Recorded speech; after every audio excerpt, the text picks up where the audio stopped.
Olá, boa noite a todos. Estamos mais uma vez aqui pelo portal repórternordeste.com.br, realizando mais uma live. Desta vez, hoje vamos conversar, vamos bater um papo a respeito do futuro da Companhia de Saneamento de Alagoas, a Casal, nesse contexto de privatizações, de concessões, etc. E a gente vai falar um pouco a respeito disso, a gente vai resgatar um pouco da demonização que houve no passado a respeito das privatizações. Hoje o regime mudou, mas será que os serviços públicos eles tendem a melhorar, as pessoas vão pagar mais caro por esse serviço? A gente teve o exemplo mais recente, que foi a venda da companhia da CEAL, a Companhia de Luz Alagoana, que era federalizada desde a época do governo de Valdir. Então, ela foi vendida e virou equatorial, mas as ações da justiça, elas praticamente explodiram. Desde então, com muitas reclamações, desde contagem na hora de se fazer a medição de luz, até, enfim, uma série de outros erros. Mas aí, eu vou hoje deixar o espaço para o bate-papo com duas que são grandes conhecedoras desse assunto a respeito da Casal e também a respeito desse processo de privatização, a Daphne Orion. É assim, Daphne, que fala o seu nome? Correto, Daphne Orion, é presidente do Sindicato dos Urbanitários de Alagoas, e o professor José Menezes, que integra a rede de cátedras sobre dívida pública. Como vocês, tudo bem, tudo tranquilo? Eu vou começar com a Daphne Menezes, porque a Daphne, ela lida melhor, digamos assim, ela tem uma proximidade maior com essa questão mais burocrática, principalmente em relação a Casal. Eu pergunto para você, Daphne, se o projeto de privatização ou de concessão da Casal, ele na prática, na teoria, diz que vai ter a universalização do serviço de saneamento em menos de 10 anos. Por que o sindicato ele reclama tanto? É porque o sindicato ele quer ser do contra, é isso? Boa noite a todos que estão nos assistindo agora, através dessa live, né? Eu não gosto da palavra novo normal, né? Eu tenho dito isso, insisto em dizer, estou falando muito em novo normal, mas toda vez que alguma coisa é normatizada é para justificar os abalos de uma crise, né? Foi assim em todos os pós-guerras e em todos os pós-pandemias. Exato. Mas é a forma que a gente está encontrando alternativa de se comunicar. Boa noite, professor Menezes, não te conheço ainda pessoalmente, mas já tive ótimas referências lá na unidade serrana da Casal, o senhor tem grandes fãs. As impressões são as melhores possíveis, né? Odilon, muito obrigada aí pelo espaço, Odilon ter feito um trabalho de informação, né, que é o trabalho da imprensa, mas muitas vezes a imprensa foi questionada com relação a esse papel e agora ela não está sendo só questionada, ela está sendo hostilizada, né, que eu considero isso o pior. Questionar, a gente pode questionar sempre qualquer coisa, mas a agressividade e hostilidade com que a imprensa tem sido tratada, não há nada que justifique. Então, Odilon, parabéns pelo teu trabalho e de todos que fazem a imprensa no Estado.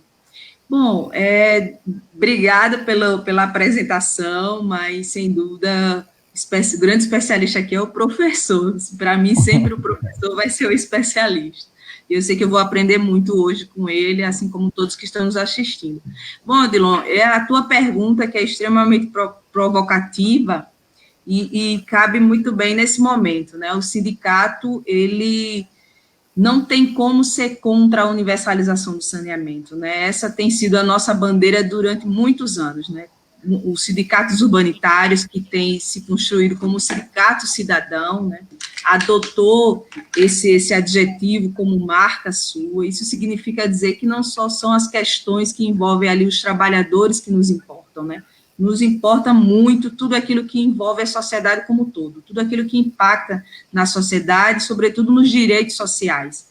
E água, sem dúvida, e saneamento básico é um direito social de todos e todas. Então, essa bandeira da universalização do saneamento a gente já defende há bastante tempo, né? Muito antes desse projeto ser colocado em pauta. Então, o que nos coloca hoje contrários a esse projeto é justamente a defesa dessa bandeira.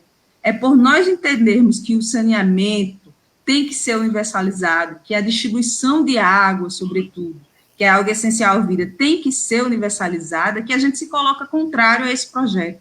Porque só para a gente iniciar a nossa conversa, uma das premissas do projeto está lá colocado agora no edital, está posto no edital, né, isso já é documento público, no Diário Oficial, onde foi publicado, você pode ter acesso a todo o material através de um link que eles disponibilizaram, tem um resumo do edital, mas você, no diário, mas você pode ter acesso ao material completo. E está lá colocado que comunidades com menos de 1.000 habitantes não serão atendidas. Então, como é que a gente, que defende a universalização do saneamento, pode ficar a favor de um projeto onde comunidades com menos de 1.000 habitantes vão ficar de fora daquilo que está sendo apresentado como a grande bola da vez para o saneamento, como onde vai ter a maior parte, grandes investimentos bilionários, né? As somas são vultuosas, né? O que está lá colocado no projeto é bilionário de investimento. Então, como é que fica essas comunidades com menos de 1.000 habitantes? Quem vai ser responsável por elas? Isso não está dito no projeto. Deixa eu interromper você numa coisa. Qual é o conceito de comunidade que se coloca no Diário Oficial? Quando você fala que, pela interpretação que você teve, essas comunidades ficam de fora. Que conceito de comunidade é esse? É o quê? Grota, favela, bairro? Explica melhor a respeito disso. Perfeito, Adriano, boa pergunta, né? Isso está colocado na área de concessão. Então, precisamente povoados. A gente pode dizer povoados, mas o conceito de comunidade não existe expressamente no edital. O que existe é a área de concessão. E na área de concessão você exclui povoados dos municípios com menos de 1.000 habitantes. E aí nós temos também essa dúvida. Se, por exemplo, Maceió, um Benedito Bentes da vida, né? Vamos dizer, um bairro semelhante ao Benedito Bentes ou as Grotas, que tem menos de 1.000 habitantes, vão ser cobertos pelo projeto ou não? Né? Nós temos essa dúvida também, mas, a princípio, se a gente pegar Marechal Deodoro, por exemplo, as cidades, os povoados com menos de 1.000 habitantes, de Barra de Santo Antônio, de Atalaia, de Marechal Deodoro e de outros municípios, ficam de fora. Eles pegam aquelas que são consideradas, que eles consideraram como áreas urbanas. Então, área rural fica de fora. Uhum. Então, nesse sentido que a gente se coloca o contrário, né? Porque essa tua pergunta é boa e é a pergunta que a gente tem feito, inclusive, antes da publicação do edital, nós participamos ativamente, enquanto fórum, da audiência pública que teve no Tribunal de Justiça, e nenhum dos nossos questionamentos foram acatados no edital. E questionamentos não dos sindicatos urbanitários, questionamentos do Fórum em Defesa do Saneamento Público, que é composto por diversas entidades, inclusive pela sociedade civil organizada, por representantes de comunidades. Então, se era para ouvir a população, que é o objetivo de uma audiência pública, nós colocamos, né, as sugestões e nenhuma delas foram acatadas. Felizmente, o edital saiu pior do que a encomenda, como se diz. O principal ponto, antes de eu passar a palavra para o Menezes, para o sindicato, o ponto mais difícil de engolir é exatamente esse do não atendimento de algumas comunidades, é isso? Esse é o principal ponto, quer dizer, se retirasse esse ponto do projeto, ele seria bom, é isso? É essa a interpretação do sindicato? Perfeito, nós temos 2 pontos, na verdade, e os 2 têm a ver com a questão da universalização. Esse e o fato de que o projeto acaba com o subsídio cruzado. E aí eu preciso, né, citar como exemplo a recente entrevista do prefeito de Maceió, que reclama porque o que é arrecadado em Maceió... Você fala, né? Oi? Não, desculpa, não foi a entrevista recente dele na Rádio Difusora, não. Foi essa que você fala? Sim, do prefeito de Palmeira a respeito do projeto. Que reclama, pelo fato da arrecadação de Maceió não ficar em Maceió. Por que não fica em Maceió? Porque para levar água para o Alto Sertão, para lá para a Unidade Serrana, que o professor Menezes conhece bem, que tem cidades onde é dificílimo, né, fazer o abastecimento de água, inclusive até hoje tem dificuldade, a própria Casal tem dificuldade de fazer esse abastecimento, já reconheceu diversas vezes, né, tem inúmeros projetos a desenvolver, mas já foi bem pior. Então, essas cidades precisam do subsídio cruzado, senão não consegue levar água. E aí fica a grande pergunta, essas cidades estão de fora do projeto. Então, como é que vai ficar? Ficaram de fora do projeto, não vão ter mais o subsídio cruzado, a Casal vai continuar com a responsabilidade sem poder fazer essa contrapartida da região que dá mais lucro. Então, como é que a Casal vai conseguir se sustentar para levar água para esse povo? Para levar água para o Alto Sertão, para a região agreste, serrana? Como é que, não responde, esse questionamento nós também fizemos, e também não consta no edital, porque essa parte da população ficou esquecida no edital, tá? São os invisíveis, né? Podemos chamar, são os invisíveis do edital. Então, um projeto que se diz com o objetivo de universalizar deveria ter começado pelas áreas que carecem de aumento da distribuição de água. Por que não começou pelo sertão? É a grande pergunta que a gente faz. Por que esse projeto não se iniciou? Se a ideia é universalizar, as regiões metropolitanas, a Casal já atende quase que 100%. Por que não começar por onde não tem ainda? Pelo sertão, pela unidade serrana, onde a gente tem uma dificuldade grande de levar água, né? Não, começou por onde dá lucro, né? Menezes, responda essas perguntas aí da Daphne. Bom, em primeiro lugar, agradeço o convite e eu queria colocar exatamente a importância de continuarmos esclarecendo sobre esse tema, porque nós estamos vivendo um momento muito interessante, aliás, muito difícil. Um momento em que nós precisamos de água e sabão para fazer uma parte do combate ao coronavírus. E é exatamente nesse momento em que se fala de combate, ou criar formas de combate à pandemia, o que nós estamos vendo é exatamente um processo no qual essa dupla fundamental, sabão e água, que já não tem em todos os locais, porque eu dou aula no sertão, em Santana do Ipanema, e sei perfeitamente a dificuldade. Então, no momento que nós estamos passando, em que o Estado deveria estar preparando-se para enfrentar não só o pico da pandemia, mas momentos posteriores, então é muito grave. Privatizar significa criar mecanismos para que determinados setores vão ficar de fora. Então, é muito sério por quê? Aí eu queria só lembrar uma coisa. Eu peguei aqui várias coisas. Eu peguei o que está acontecendo com as empresas que privatizaram em outros países. Eu peguei uma nota técnica do DIEESE, que toca na questão fundamental, e estou aqui também com o caso de Mato Grosso. Eu sou de Mato Grosso, e Mato Grosso já foi privatizado. Primeiro eles municipalizaram, depois eles privatizaram. E eu até te mandei um vídeo do ex-prefeito. O prefeito lá tomando água suja, que a gente vai explicar melhor essa história também. Vamos chegar a ela. Eu vou tentar pegar aqui esses vários aspectos, mas vamos pelo começo. Esse processo, ele tá na nota que o DIEESE fez, diz bem claramente aqui, é o Programa de Privatização do Saneamento no Brasil. Ele foi criado em 2016, é o Programa Parceria de Investimento, PPI. O que ele propõe? Ele propõe que o BNDES vá dar 80% dos recursos para criar um fundo de apoio à estruturação de parcerias. Veja bem, está se falando de privatizar, mas parte do capital vai ser estatal. Nada diferente do que foi o processo de privatização de todos os setores. Mas eu só queria lembrar uma coisa. Se não fosse a CEAL, nós não tínhamos energia.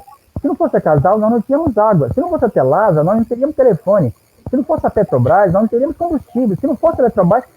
Ou seja, se não fossem as empresas estatais, nós estaríamos ainda há 30, 40, 70 anos atrás. Então, a primeira coisa é destacar a importância do Estado. Bom, mas aí é que está. A privatização ela está ocorrendo justamente no momento em que você colocou que a lucratividade é recorde. Então vamos tentar entender o que é isso. Bom, antigamente dizia que as empresas estatais eram ineficientes, eram deficitárias. Não é o caso. Ela está com um lucro maior. Então, a questão toda é de onde é que vem todo esse processo. E aí é que essa nota do DIEESE, ela vai lembrar o seguinte: esse fato está ligado diretamente à Lei Complementar 156 de 2016 e essa Lei Complementar de 2016, 156, é ela que vai detonar tudo. Sabe o que é essa lei?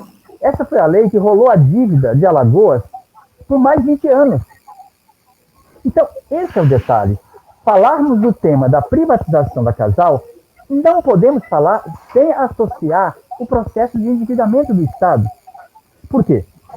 Durante muito tempo, nós tivemos a Lei 9496 de 97, que é o que nós, do Núcleo, estamos analisando. Ela rolou a dívida de Alagoas por 30 anos. 20 anos depois, aí começou a entrar em colapso. E aí criou-se exatamente essa lei complementar. E essa lei complementar, que rolou a dívida por mais de 20 anos, que deu uma nova etapa de endividamento, que permitiu 2 anos sem pagar a dívida, é ela que está cobrando. É esta renegociação da dívida que está cobrando que todas as empresas estatais sejam privatizadas. Eu tenho aqui as outras. Nós temos aqui, olha, a do Acre, a do Amapá, a de Santa Catarina, Alagoas, Ceará, Caema, Maranhão, Cagepe. São várias. Percebam que não é uma coisa única como Alagoas. É uma política definida de privatização, aonde a renegociação da dívida era esse dinheiro que estão vindo andando para cá, em parte, é parte desse pacote. Ou seja, a dívida de Alagoas foi e continua sendo o responsável pela renegociação, que é a renegociação que exige a privatização, independente se for estatal, se for rentável ou não. Então, aí é que está.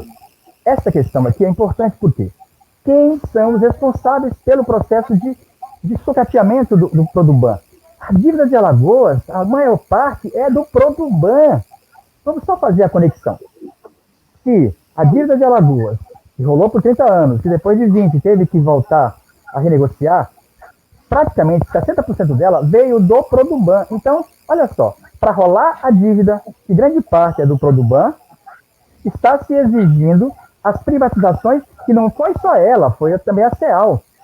Mas não é só isso, está no processo de privatização, o estádio, está no processo de privatização de tudo. E aí eu tenho uma pergunta a fazer, qual é a função do Estado?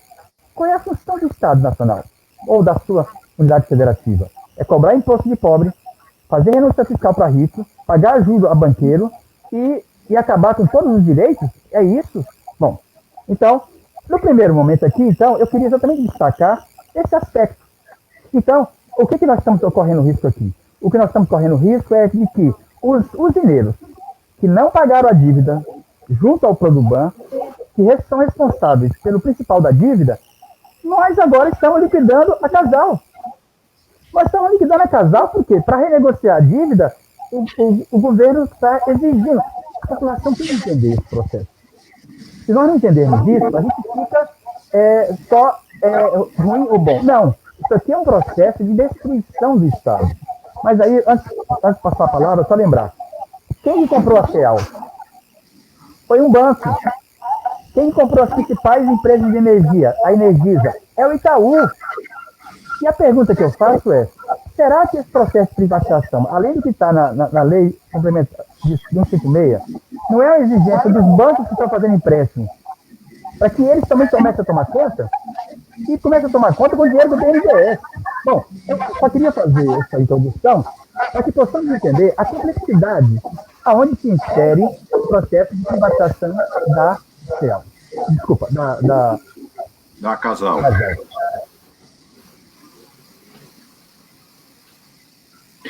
Menezes, eu passando um pouco a palavra também para a Daphne.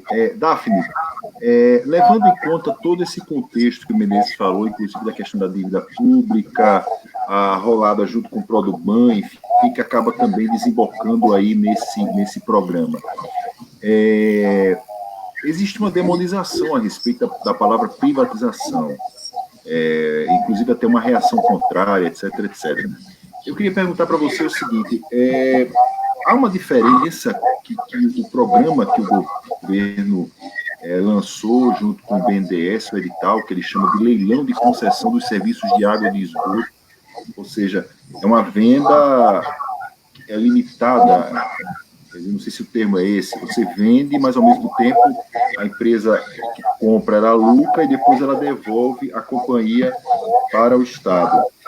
Há uma diferença em relação à palavra, ao clássico da privatização, como a gente chegou a conhecer lá na década de 90, com Fernando Henrique Cardoso?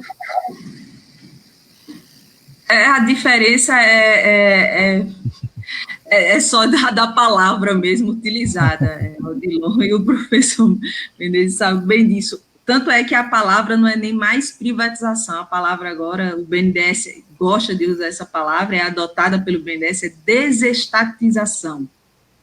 E casa bem com o que o professor Menezes acabou de falar, com esse papel do Estado, né? Parece que o Estado tem que, agora, o papel do Estado, e se a gente for ver ao pé da letra, usar a palavra desestatizar, e desestatizar o quê? Tudo aquilo que é mais caro para a sociedade, né? Tudo aquilo onde a mão do Estado teria que ser forte, é o que está sendo desestatizado. É aquilo que é mais caro para a população como um todo. E aí, casa com que o professor Menezes, que Estado é esse? É um Estado para os banqueiros? Quando ele coloca que a CEAL, né, e a gente passou por todo esse processo enquanto sindicato, de acompanhar esse duro processo de privatização, que a gente chama de entrega, né, de forma provocativa, mas não deixa de ser, e vamos dizer também, a Casal é uma entrega, e vamos dizer por quê. A gente passou por todo esse processo e viu o quanto ele é penoso, né? Ele é penoso em vários sentidos. Quando a gente chama de entrega, alguns dizem, não, é sindicato, é porque não quer perder ali os espaços dos trabalhadores. Veja bem, a antiga CEAL foi vendida por R$50 mil. No dia seguinte, depois de vendida, né, e o trabalhador, coitado, dizia, chegava para a gente, Daphne, o tempo todo, vamos comprar, eu junto, eu vendo a minha casa e a gente compra. E eu dizia, infelizmente, a gente não pode nem se habilitar no processo, porque tem a habilitação no processo de licitação para concorrer, né, e a gente não consegue se habilitar. A mesma coisa com a Casal. O lance inicial está aí 15 milhões, a Casal hoje, né, já vale quase que 60 milhões, é 15 milhões o lance inicial, geralmente é vendido pelo lance inicial. O que está prometido, né, porque o contrato é bem claro, o investimento de 2 bilhões em uma fração, ele vem atrelado ao que se arrecadar, em 35 anos, e isso durante os 35 anos, não é 2 bilhões de cara, não, é 2 bilhões diluído em 35 anos. Mas o lucro, a expectativa de lucro para quem comprar é de 29 bi.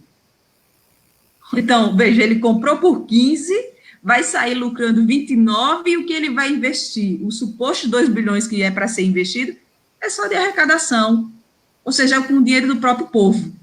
Não sai R$1 do bolso do banqueiro, e a gente acredita que pode ser, professor Menezes, um banqueiro novamente que vai adquirir, e aí a gente vê uma coisa que é muito séria se construindo, possivelmente, que é um monopólio privado dos serviços que são essenciais para a população, né?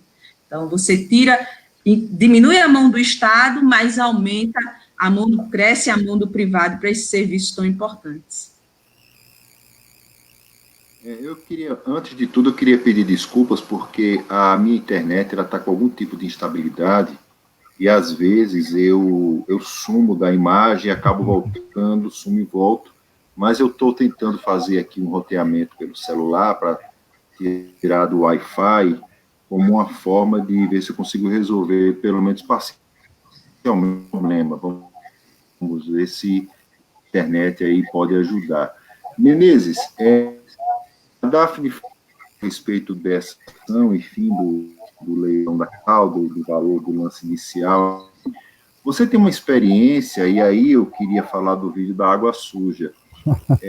Você falou, a gente estava conversando sobre a experiência lá do Mato Grosso, que é a sua terra, com a privatização da água. Eu queria que você falasse para o público a respeito disso, contasse um pouco dessa história para poder situar o nosso ouvinte, enfim, o nosso internet, e, ao mesmo tempo, mostrar o que está acontecendo por lá. Explica um pouco a respeito dessa história, por favor. Bom, em Mato Grosso existia a Sanemar, que era a empresa estadual. Depois passou por um processo de municipalização. Aí criou-se a Sandecap, que era a do município de Cuiabá. Depois ela foi privatizada. Com a privatização dela, primeiro surgiu um processo a tarifa, que ficou muito alta, surgiu até alguns locais começaram até a fazer coleta de chuva, dado que a água estava muito cara, mas o mais grave de tudo isso foi exatamente a qualidade da água. A qualidade da água chegou a um patamar desesperador. E aconteceu um episódio que, por coincidência, até o prefeito, meu amigo de infância, apesar de não ter nenhuma ligação política com ele, mas esse prefeito, que foi responsável pela privatização, estava no debate para reeleger, e um candidato perguntou para ele se ele tomaria a água que a empresa privada estava fornecendo. Ele pegou o copo, disse, e tomou a água suja. Então virou uma coisa muito hilária, mas mostra exatamente a cara de pau que tem a pessoa que fez o processo de privatização. A tragédia que isso provocou não foi só a tarifa alta, foi a qualidade da água. E aí é uma coisa muito séria. O preço alto já limita, mas a qualidade da água, a água é responsável por grande parte das doenças que nós podemos ter. E isso foi o que aconteceu. No vídeo que eu te mandei, aparece exatamente a coloração da água. Por quê? Porque essas empresas, ela não tinha nenhuma preocupação senão o lucro. Então ela aumentou as tarifas, ela aumentou tudo, e num bairro chamado CPA, que é um bairro popular, começou exatamente esse processo de coleta de chuva. Imagina, Mato Grosso tem um tipo de chuva regular, não é tradicional, como aqui no Nordeste, todas as casas terem o processo de coleta. Lá não, com o aumento da conta de água, muitas pessoas passaram a recolher a água da chuva, e o pior, a qualidade da água, e isso que eu falei, é o que mais pode provocar um adoecimento da população. Por quê? Uma água cara, de péssima qualidade, significa colocar em risco aqueles que já estão mais vulneráveis, que se alimentam mal, que trabalham nas condições mais precárias, que vivem nas condições mais precárias. Ou seja, tudo isso nós temos que ficar alerta, porque os indicadores sociais de Alagoas são muito mais grandes. Então, essa é a história que aconteceu com o processo de privatização. A energia também foi privatizada. E eu aqui tenho uma matéria que diz o seguinte: a Energisa foi multada em 14 milhões, porque descobriram, o PROCON, se não me engano, ela foi multada por 14 milhões porque ela tinha irregularidade na cobrança de energia. Ela fazia cobrança por estimativa. Então, esse é outro aspecto da energia que já foi privatizada e que nos coloca de alerta sobre a atual equatorial. Não é que pode estar acontecendo isso, mas nós temos que ficar em alerta, porque em outros locais, lá está tendo uma CPI da Energisa, e essa CPI tem avançado exatamente nas irregularidades não é aumento da tarifa, é estabelecimento de preços sem seguir as normas da ANEEL. Então, são dois casos que eu tenho para descrever e que é terrível, porque você não pode, em hipótese alguma, deixar que essas duas empresas... Olha só, essas empresas estão ligadas a bancos. Qual é o conhecimento, qual é a expertise que os bancos têm sobre a água? Nenhuma. A única coisa que eles estão preocupados é em lucro, é em rentabilidade. E o que aconteceu lá? Demissão em massa da empresa de energia, demissão em massa inclusive um primo meu foi demitido agora recentemente. Demissão em massa de tudo. Esse é o problema. Vai ter um ajuste de funcionário e que você vai terceirizar ainda mais, então você vai precarizar ainda mais. Esse é outro aspecto que aqui nós vimos com a CEAL. Então, o caso de Mato Grosso é esse. Se você tivesse vídeo aí, seria perfeito, porque aí você poderia entender exatamente O tamanho da cara de pau do prefeito que privatizou e teve que tomar água suja. E no final ela disse assim, água de excelente qualidade.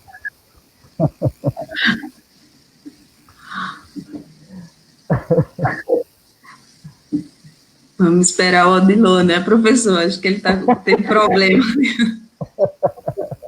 Enquanto ele volta, foi muito importante aí isso que o senhor colocou sobre a questão da qualidade da água, porque a Casal hoje, tanto a Casal quanto os SAAs, né, os sistemas autônomos de esgoto. Por exemplo, os municípios de Atalaia, Marechal e Barra de Santo Antônio, não é a Casal que opera, são os SAAs, e eles estão no projeto. E de uma forma ainda mais cruel, porque a Casal continua captando e tratando a água, então isso dá uma segurança, porque quem vai responder pela qualidade da água ainda vai ser a Casal, mas com muito menos capacidade financeira para manter os sistemas. A grande dificuldade da Casal vai ser continuar operando os sistemas sem o que ela poderia contar hoje. Ela vai ficar dependente do que o privado, de uma porcentagem que o privado paga a ela. Mas os SAIs somem completamente. O privado assume tanto a captação, quanto o tratamento, enfim, assume o sistema todo. Então, essa preocupação é muito pertinente que o senhor traz, porque é uma empresa sem a expertise necessária e que vai assumir desde a captação da água até chegar na torneira do consumidor em casa. E aí a qualidade da água vai ficar... E é só lembrar que o dinheiro que eles vão utilizar, praticamente 80% do dinheiro, é dinheiro estatal, a 6% ao ano.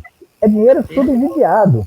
Ou seja, você vai pegar dinheiro público para uma empresa que eu sei lá de onde vem, como subsídio. Justamente uma empresa que teve, segundo o Odilon, aqui teve 65 milhões, 65,8 milhões. Isso. Então, a grande questão aqui é exatamente essa.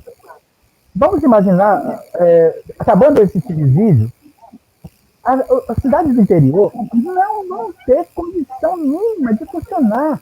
E isso é muito cruel, porque o Estado, você tem aquela zona da mata e o sertão e o semiárido, você não tem a mínima responsabilidade. É como se eu estou aqui na zona da mata, que é onde o nível de renda é mais elevado, onde o número de consumidores é maior, onde é mais rentável, pronto. Você tem isso aqui e deixa o resto à margem. Ou seja, não pode, porque, como eu disse, o coronavírus vai continuar, não vai ser assim. Enquanto não surgir vacina, enquanto não tiver remédio, ele vai continuar. E o que vai acontecer é o que já existe. Grande parte da população de Alagoas não tem acesso à água. E não é só não ter acesso à água. Lembre-se que aquela água que levaram lá há um tempo atrás, no caminhão-pipa, ela provocou desinteria a mais de 70 mil pessoas. Ou seja, se a qualidade da água não for assegurada, nós podemos estar induzindo mais pessoas à morte. Ou seja, não pode, em hipótese alguma, o Estado tem que assumir minimamente isso. Porque senão ele vai assumir o que mais? Nada. É um Estado que não vai assumir nada. Não é só esse, todos os demais. O que é fundamental agora é exatamente isso, perguntar para que serve o Estado e a sua unidade federativa. Porque hoje, o que o Estado faz? Tomou 1,2 bilhões de empréstimos esse ano. Ano passado, você pega mais 700 milhões. Ou seja, o Estado virou um mero tomador de empréstimos, contratador de obras rodoviárias, e alega que não tem dinheiro para fazer isso. Isso não pode. Porque a água ela é um direito universal. As pessoas têm que ter direito a ela de qualidade. Então, a minha grande preocupação, dando aula no sertão, é justamente como que fica os municípios que vivem, na maioria das vezes, das transferências, que vivem do Bolsa Família, que não tem arrecadação, ou seja, não tem como você fazer o que foi feito em algumas cidades de Mato Grosso, a municipalização. Não é impossível. Por quê? Porque é necessário que o Estado banque minimamente, mesmo se a Casal não fosse rentável, mesmo que não fosse rentável, dado que a água é um elemento indispensável para a vida das pessoas, para a vida de todos os seres vivos, e não podia, em hipótese alguma, permitir isso. Porque a alegação aqui é justamente de que teria que passar para o setor privado. Mas espera aí, o setor privado jamais atuou, jamais se preocupou com petróleo, o setor privado jamais se preocupou com qualquer função social. Ao contrário, o setor privado está querendo o quê? É dinheiro do BNB, é dinheiro do BNDES, ou seja, esses empresários deveriam ter, o Estado de Alagoas deveria estar preocupado com a responsabilidade, como eu diria assim, a básica, que é o quê? Uma população que não tiver água não vai poder lavar a mão. E como é que nós vamos fazer o combate ao coronavírus? Porque também não tem hospital. Também não tem sistema de saúde que funciona. A maior parte da população, aqui 2/3 da população, um terço ganha até um salário mínimo. Até um salário mínimo. O outro terço ganha até 2 salários mínimos. Somente 90 mil pessoas nesse estado ganham acima de 15 mil. Nós vivemos num estado de miséria completa. O que significa uma tarifa mais alta? Significa que a população vai deixar de comer para pagar água. Significa que ela vai deixar de comer para pagar energia. Significa para os micros, pequenos e os empresários, eles vão ter que pagar mais por água, eles vão ter que pagar mais por energia. Ou seja, privatizar água e energia significa você criar um custo adicional para as empresas e para a população. Então, eu acho que não podemos permitir, em hipótese alguma, que esse processo ocorra. Por quê? Porque não, é totalmente, como é que eu diria, no momento de pandemia, nós devíamos estar pensando como levar água para o resto do estado, como levar saneamento, porque parte disso aí é a forma de combater o coronavírus. O coronavírus não se combate só com máscara. O coronavírus combate com as pessoas tendo acesso às coisas mais elementares. Então,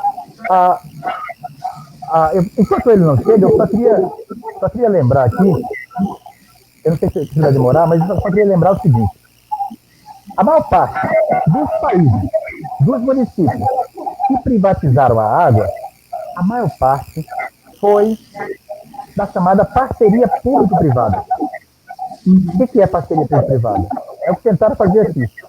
Você entra com um pouco de capital, o Estado dá o dinheiro subsidiado, e o Estado te oferece garantia de rentabilidade. Nós temos que saber que nesse processo também está sendo oferecido a garantia de rentabilidade. Sabe o que é isso? Se por um fator qualquer não for rentável, o Estado cobre. Isso nós temos que olhar na lei. E tem vários outros locais que aconteceu isso. Olha só, nós temos aqui 260 municípios em vários países na Europa. São 277 casos de remunicipalização. A maioria dos países onde se deu o processo de privatização está ocorrendo o processo contrário. Por quê? Porque não conseguiram oferecer uma tarifa acessível, não conseguiram oferecer a uma qualidade mínima necessária. Então, esse fato aqui mostra que nós estamos entrando um pouquinho atrasados. Porque os outros países, só que nós estamos entrando quando eles já descobriram que não funciona. Por quê? Porque a lógica de quem quer privatizar é uma só. É o lucro. E aí, só lembrando Maquiavel, quando ele dizia que os fins justificam os meios. Os fins, lucro. Os meios, qualquer um. Por isso que nós estamos vendo em Cuiabá agora a Energisa sendo multada em 14 milhões porque descobriram que ela estava fazendo uma cobrança indevida. Então, nós, num estado pobre como esse, com desigualdade tão grande, permitir que a água seja também privatizada é dizer, olha, não tem mais nada a propor de política social. E para mim é isso. Entregar a água é dizer não tem mais nada a prometer. E o Odilon.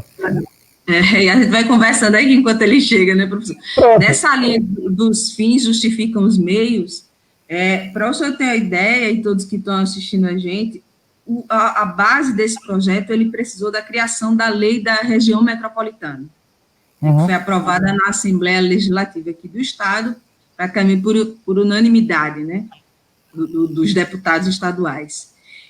Primeiro que a lei pegou municípios que não tem o sistema não tem qualquer ligação, não são interligados. Então, você já teve uma forçação de barra, como se diz, você vai de passa por Messias até Murici. não tem qualquer ligação o sistema de Murici Messias com o de Maceió. Né? Pega Barra de Santo Antônio, pega Marechal Deodoro, que também tem sistemas independentes. Mas tudo bem, criou a lei. Há uma decisão que foi dada no Rio de Janeiro que diz que isso poderia ser feito desde que os poderes estivessem equiparados na tal da Assembleia Metropolitana, que é quem vai decidir os rumos, né, do saneamento. O que é que aconteceu aqui na lei? O Estado ficou com 55% do poder de decisão. Tem 13 municípios, mas os prefeitos só têm 40%. Quem decide mesmo é o Estado. Então, você atropela, né, o papel concedente dos municípios, que é quem tem o poder concedente da água. Você atropela isso, então foi feito de uma forma atropelada. A Assembleia Metropolitana e o Conselho Gestor dessa Assembleia, as reuniões aconteceram no mesmo dia no Palácio. Tem assinatura só de 2 prefeitos. São 13 municípios, então a coisa foi os fins justificando os meios, né? A coisa atropelada, sem qualquer preocupação ali, eu diria até legal, né? Porque, inclusive, um dos pontos de questionamento são esses, os prefeitos de Barra de Santo Antônio, Marechal Deodoro, principalmente onde tem os SAAs, as câmaras, né, de vereadores devem acionar o judiciário, por meio do seu judiciário, devem entrar com ação de inconstitucionalidade, porque não foram ouvidos, não tem aprovação da Câmara, não foram consultados. Uma outra coisa, hoje, a questão do aumento da tarifa, o professor coloca muito bem, que é para chegar no lucro que o privado tanto preza, né? O privado trabalha para o mercado. Como é que uma empresa que trabalha com bolsa de valores, né, com impacto na bolsa de valores, vai se preocupar se chega água para todo mundo? É uma incoerência. Então, para isso, para se tornar atrativo para o mercado, as tarifas têm que aumentar e aumentar muito, não é pouco. Só para dar um exemplo, o Marechal Deodoro hoje, a tarifa do SAAI, até 10 metros cúbicos, que se chama a tarifa mínima, a pessoa paga R$ 28,00, né, sem esgoto, só água. Em Maceió, os mesmos 10 metros cúbicos é R$ 49,70. Está lá escrito no projeto, tem uma partezinha do documento que se chama estruturação tarifária. E, no máximo, 5 anos, a conta que hoje é praticada em Marechal Deodoro vai ter que estar equiparada da Cajal. Então, de cara, a gente já sabe que vai ter um aumento de 100%, fora os reajustes que vão acontecer. Então, em 5 anos, essas tarifas vão ter que estar equiparadas.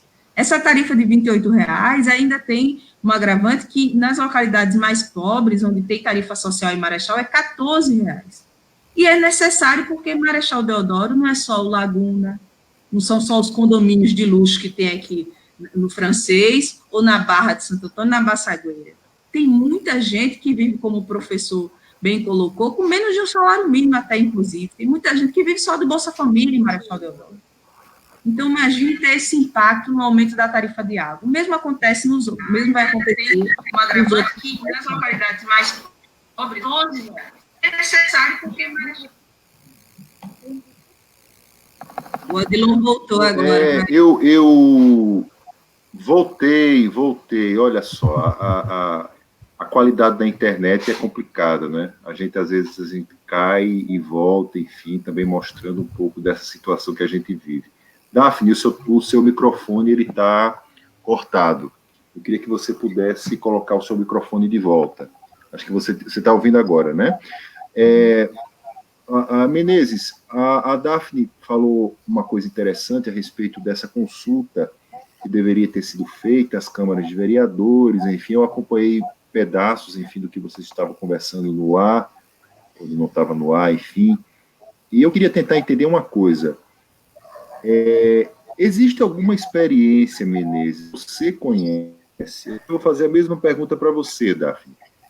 Alguma experiência no Brasil de privatização da água que tenha sido positiva, que tenha funcionado em qualquer lugar, ela foi exitosa? Uma experiência. Pergunta difícil essa. Bom, eu posso te assegurar, pegando o caso da Bolívia, quando privatizaram a água, teve a chamada Guerra da Água. Quando privatizaram a água na Bolívia, inclusive meu ex-orientador do doutorado participou de atividades. Ele estava, por coincidência, fazendo uma palestra numa universidade da Bolívia, e a Bolívia se rebelou contra a privatização. Então, eu não conheço nenhum caso assim de... Porque a questão toda é, o que é uma boa gestão? Uma boa gestão, para pensar no sentido amplo do que seria uma boa gestão, seria aquela que oferecesse água para todos, a um preço acessível, com uma qualidade perfeita. Não é isso que acontece. Por quê? A lógica do lucro, ela exige o quê? Ela exige redução de custos. Isso significa o quê? Significa demissão, significa terceirização, significa flexibilização dos critérios de qualidade, significa facilitação, que pode levar a lucro, mas que não pode levar a qualidade. Então, é muito difícil definir o que é bom, porque para o dono, o banqueiro que comprou uma empresa determinada, bom para ele é ter uma taxa de rentabilidade, porque aí as pessoas vão comprar as ações na bolsa. Mas bom, para quem está lá em Santana de Ipanema, para quem está em Dois Riachos, bom para eles é o quê? É que tenha água, seja de qualidade, e que tenha capacidade, que ele possa pagar. Então, eu não conheço essa empresa que você falou. Eu sei de que eu estava falando agora há pouco que grande parte das empresas que foram privatizadas na Europa, eu estou falando da Europa, todas estão revertendo. Todas estão revertendo, por quê? Porque não conseguiram garantir isso, que é água de qualidade. Dá um exemplo para a gente, Menezes, de alguma empresa que você lembra que a situação ela ficou... Algo que chamou muito a sua atenção nessa circunstância. Eu queria que você pudesse dar esse exemplo. Bom, eu vou ter dificuldade, porque essa empresa... primeiro, não existe nenhuma transparência nessas empresas. Quando ela é estatal, você tem o direito a verificar seu balanço. Mas eu queria lembrar de uma coisa. Quando privatizaram a energia, várias empresas foram compradas por empresas estrangeiras. Quando a Enel quebrou, o que eles fizeram? Eles remeteram o lucro, porque aí é outro problema. Não é só a privatização, é a desnacionalização. Porque aí o que acontece? As empresas de energia que foram privatizadas, elas pertenciam ao capital estrangeiro. Quando houve a crise da Enel e quando houve a crise de 2008, eles remeteram para a matriz grande parte do lucro aqui. Então, no caso da energia, no caso da água, não tem como eu dizer para você qual. Porque veja o caso do Rio, que ainda é estatal. A SEDAI ainda é estatal? Não me lembro. Mas está em processo também. Ou seja, eu vou ter dificuldade de responder isso porque não me consta alguma empresa que tenha feito isso. Porque o que significa isso? Uma empresa, para ser eficiente nesses três quesitos, ela teria que ter um volume de investimento, ela teria que fazer um planejamento de médio e longo prazo, ela teria que treinar, capacitar, ela teria que fazer um planejamento, um plano de negócios que não tivesse como horizonte o lucro.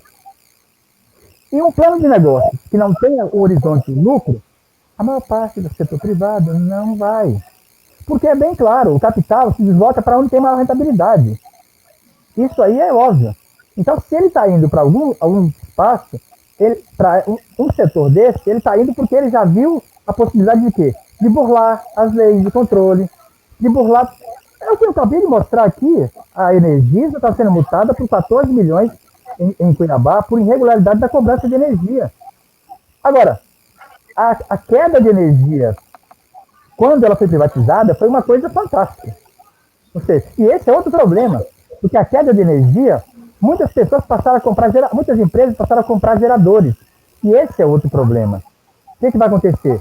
Se a água ficar muito cara, se a energia fica muito cara e de péssima qualidade, as pessoas acabam recorrendo a gerador. Veja aqui em Maceió, grande parte dos condomínios tem um gerador. O meu prédio aqui tem um gerador. Significa o quê? Mas uma coisa que eu esqueci de falar. Os condomínios terão, em breve, aumento das tarifas. Hoje, no nosso condomínio, o peso da água já é muito grande. O que se gasta de água aqui, no meu condomínio, é quase a mesma coisa que se gasta com funcionário. E aí o que vai acontecer? Vai aumentar o condomínio, mais uma vez, o que vai acontecer? Você vai deixar de gastar com alimentação, você vai deixar de gastar com o que é fundamental, para quê? Para poder pagar uma água mais cara. Então, nessa questão que você me perguntou, eu vou ter dificuldade de responder, porque se essa empresa existisse, rapidamente a gente teria ela. Mas o que eu posso dizer é que nos países chamados desenvolvidos, a maior parte, tudo está sendo reestatizado. Tudo. E eles foram pioneiros nisso. Então, eu vou ter dificuldade de responder, não porque eu não sei, mas porque eu tenho dificuldade de localizar a materialidade, a existência dessa empresa, que não esteja na lógica do Maquiavel. Os fins justificam os meios. Você não pode ter como horizonte do serviço desse essa condição, né? Ou seja, os fins é o quê? É atender e assegurar à população um direito mais fundamental, vital, que é acesso à água de qualidade. Daphne, você conhece alguma empresa com essa experiência positiva na privatização? Para não ser injusta, né, e como eu pertenço aos sindicatos urbanitários, a tua provocação no início, isso é a provocação que todo mundo faz, é coisa de sindicalista. Eu fui até rever aqui nos meus arquivos, mas eu tenho a mesma dificuldade, Odilon. Agora, com certeza, se você me pedir o contrário, eu tenho aqui que vem rolando na cabeça. Na internet, já apareceu isso. A gente fez muito... Fala um pouco de algo que chama muito a atenção dos estudos que você fez, Daphne. Fala um pouco de algo que te chamou a atenção de alguma empresa, ou no Brasil ou no mundo, e que teve o destaque da sua atenção, enfim, que fez com que você percebesse e dissesse assim, olha, isso vai ficar na minha memória, enfim, porque é interessante. Exatamente, enquanto você falava, eu lembrei aqui de Manaus, né? Manaus já tem 19 anos que o sistema foi privatizado. 90% do esgoto ainda é jogado a céu aberto. 19 anos de empresa privada. A distribuição de água, o atendimento do serviço é mal nos bairros mais centrais. Os usuários são mal atendidos e nos periféricos é totalmente precarizado. O pessoal fica sem água mesmo, não tem qualquer interesse, né? O professor Menezes colocou um exemplo muito bom aí, disse que se não fosse o Estado, a gente não teria Alagoas com quase todo mundo aí com acesso à energia elétrica.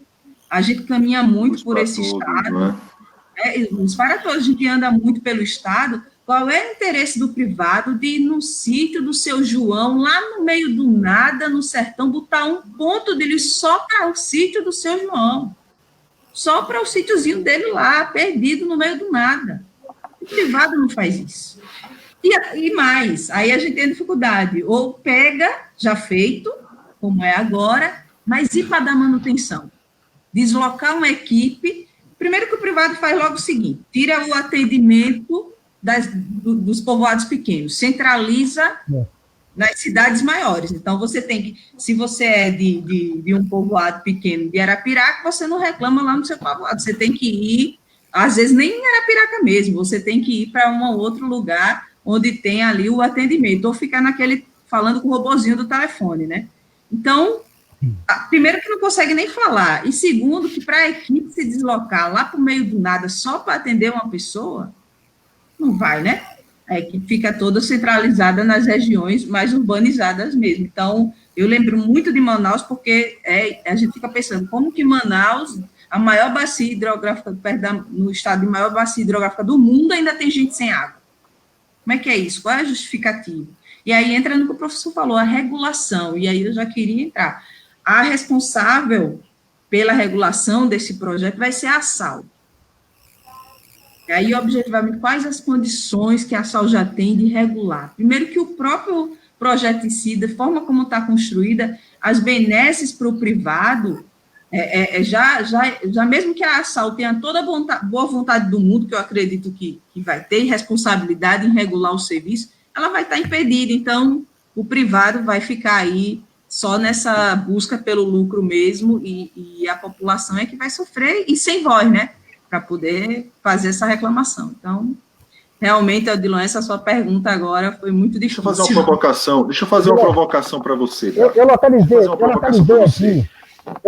aqui agora o que a Daphne acabou de colocar. Manaus. O saneamento privatizado de Manaus lidera o ranking de reclamações. Está aqui no jornal Amazonas Atual. Ou seja, foi rápido. Então, a pergunta que você Mas olha, Daphne, eu queria fazer... Eu vou fazer essa provocação também para você, Menezes, mas eu queria fazer para a Daphne também, primeiro para ela, porque a Casal, assim como a CEAL, elas não têm uma credibilidade nas redes sociais, pelo menos. Quando a CEAL foi vendida, muita gente até estendeu as mãos para o céu, porque o serviço da CEAL era horrível. Assim como o serviço da Casal ainda é muito ruim. Os vazamentos que tem na praia... a gente vê isso daí, a água que não chega para todo mundo, em algumas partes de Maceió, enfim, que você fala a respeito de comunidades que vão ficar sem água, mas existem comunidades também que não têm água hoje da Casal e não tem nenhuma perspectiva da água chegar lá. Eu pergunto para você o seguinte, essa sua reclamação, e aí a provocação que eu faço para você, ela não é de um que quer perder o seu espaço junto à Casal, enfim, porque na prática a Casal não tem a credibilidade que o sindicato diz que ela tem, mas o povo que recebe a água sabe que essa credibilidade não existe, provocando você, Daphne. Primeiro que o sindicato ele pode representar os trabalhadores da área de saneamento, seja público ou privado. Então, privatizando o saneamento como privatizou agora a CEAL, a gente continua representando os trabalhadores. Então, não é essa o carro-chefe do sindicato, não é essa a questão.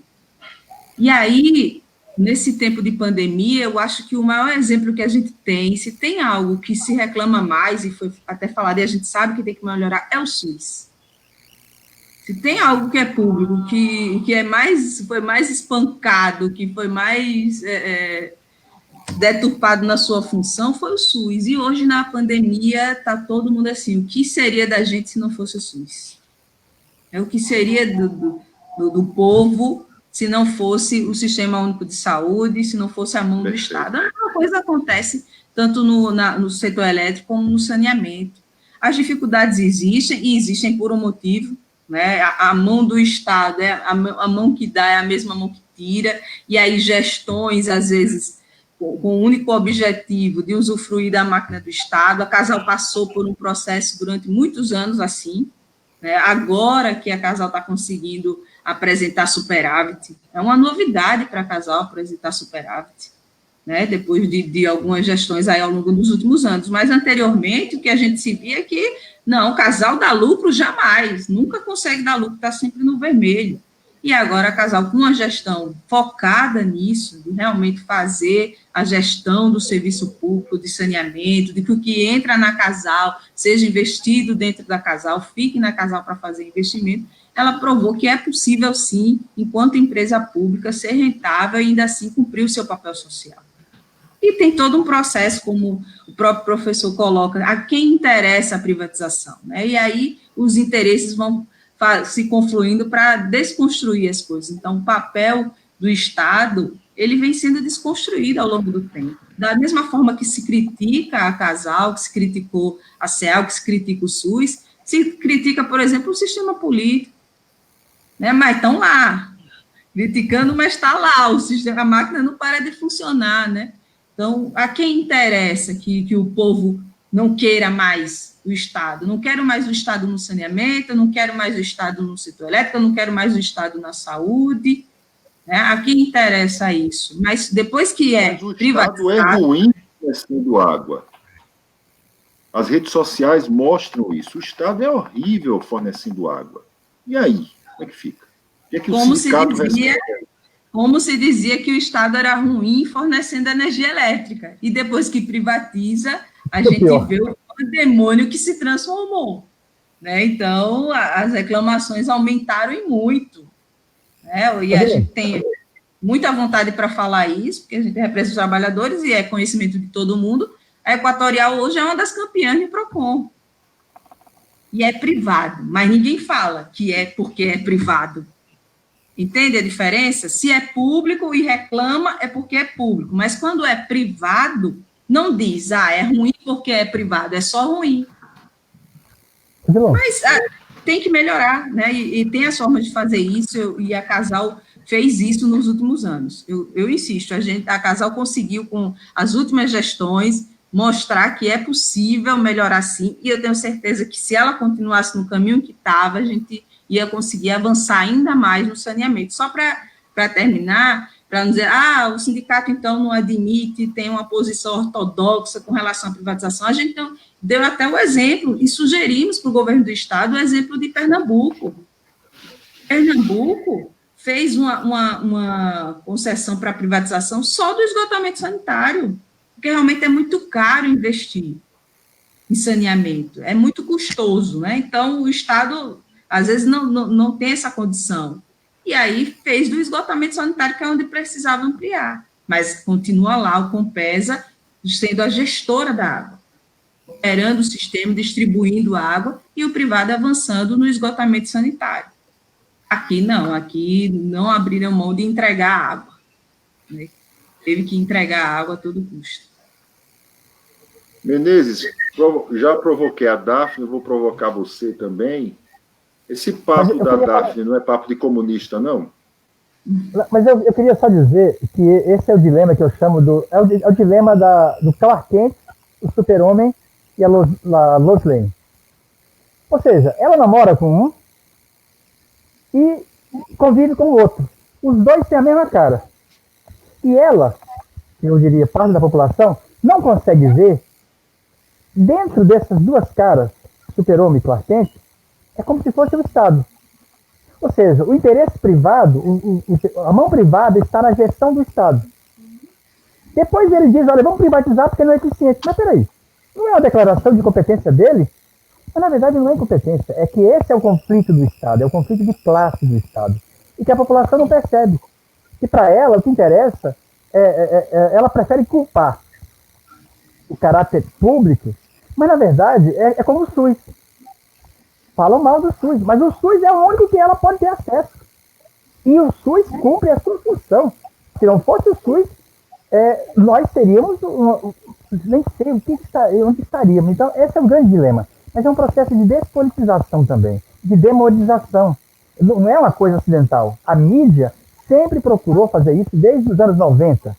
Eu lembro muito bem de uma propaganda de um elefante que ele é muito lento. Aí esse elefante depois começa a levantar um peso, aí depois se privatiza, aí o elefante começa a correr. Ou seja, eles construíram todo esse processo de negação do Estado. Mas, na verdade, o que surgiu efetivamente?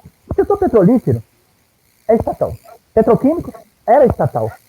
Energia era estatal. A maior parte das empresas privadas hoje era tudo estatal. Vamos ser sinceros, a Oi é o quê?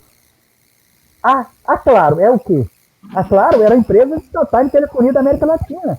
O que nós tivemos, na verdade, nos anos 80, 90, foi a mudança do monopólio público para o monopólio privado, com dinheiro público. Porque a prática... Como assim com dinheiro público? Como assim com dinheiro público? Não foi vendido? Foi vendido, mas no levantamento que foi feito, eu não esqueci o nome dele agora, eu tenho esse dado na minha tese.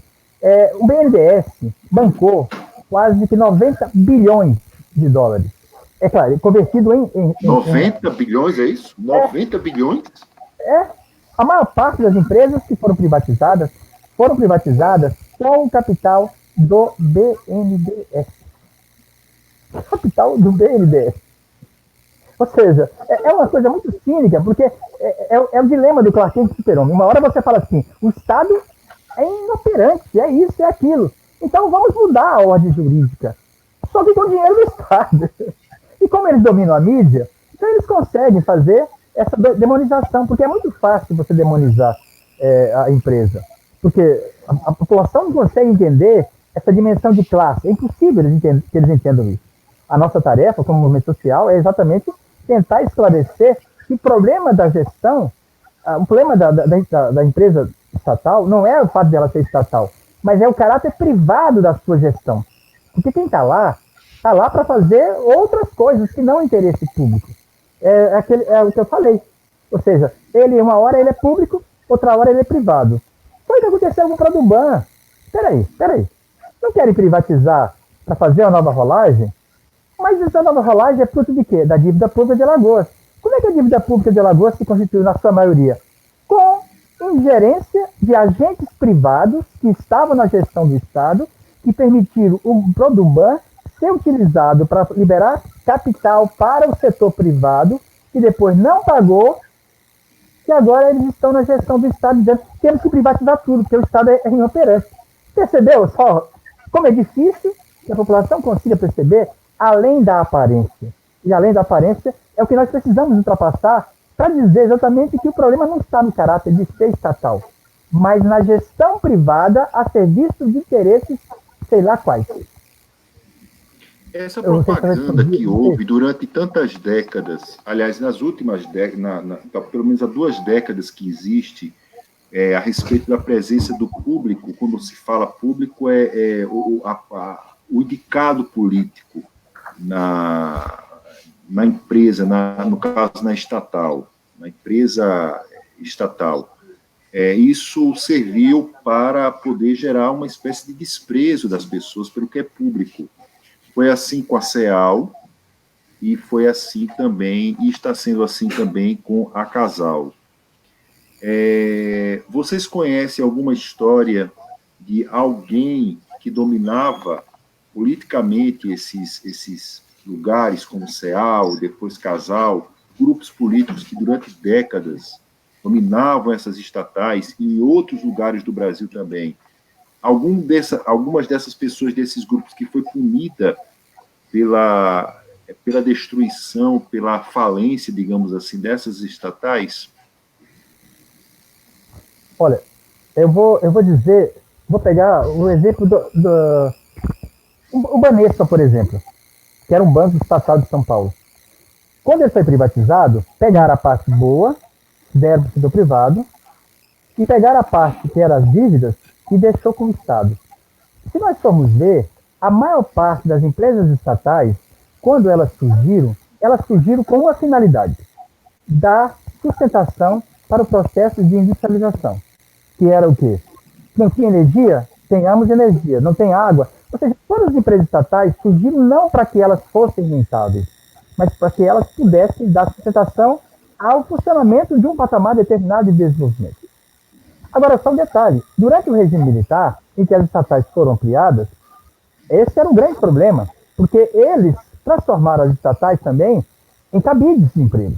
Aliás, não só as estatais. Na minha família, grande parte da minha família, que apoiava a ditadura, arrumava emprego. Ou seja, esta utilização como cabide de emprego, ela foi potencializada durante o regime militar. E ali eles colocavam quem? Eles colocavam no banco alguém representante da oligarquia regional. Para quê? Para incentivar, para subsidiar, para bancar a gestação de parte dessa burguesia que estava nascendo. As empresas estatais tiveram esse papel que é, de certa forma, o quê? Você está aqui, mas não para ser essa finalidade. Você está aqui porque a estatal, por exemplo, as empresas de energia, elas não elevavam a tarifa para não elevar custos para as indústrias ou para a população. Então, as empresas estatais, elas cumpriram o papel, tirando essa questão da gestão, que em muitos casos foi gestão mesmo ruim, mas nós tínhamos as empresas estatais, elas eram exemplares. Eu quando passei no estágio da CEMAC, que é a CEAL de lá, não foi fácil. Porque depois de um momento, elas passaram de concurso público. Depois de um momento, elas passaram por critérios. Esses servidores passaram... Ou seja, nós tivemos um processo de valorização. As estatais tinham um plano de capacitação muito bom. Elas treinavam, capacitavam seus funcionários. Elas tinham um plano de carreira. As pessoas entravam ali e vestiam a camisa. Não é só porque tinham um bom emprego. Porque essas pessoas tinham compromisso. Isso depois do processo de fim da ditadura e tal. Ou seja, as empresas estatais, a maioria das vezes, por exemplo, a Renault. A Renault era uma empresa estatal.